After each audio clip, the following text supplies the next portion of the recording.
नमस्ते, यहाँलाई मेरो च्यानलमा स्वागत छ। आज हाम्रो यो पाल्पा यात्राको 5औं दिन।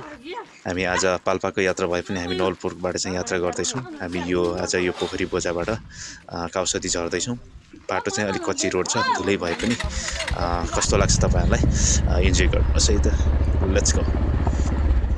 आज पोखरी यो रहेछ कि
बाटो तपाईँको त्यो भक्तबाट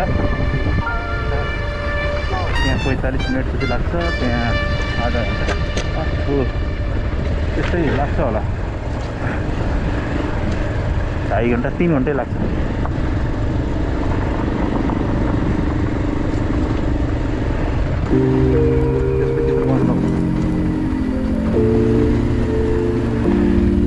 यतातिर बस्ने गरी आयो भने चाहिँ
बजीतिर त्यहाँबाट छुट्दो रहेछ।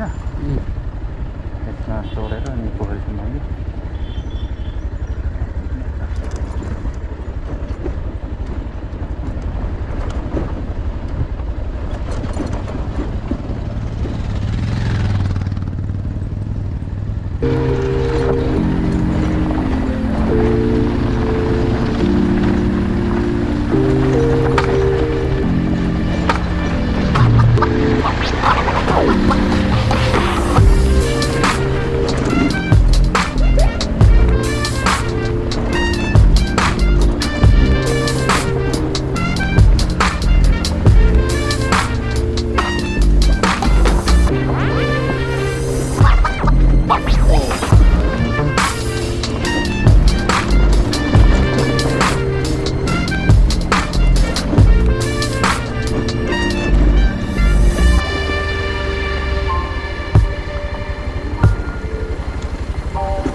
नातिलाई चाहिँ केही भएन चलाउँछु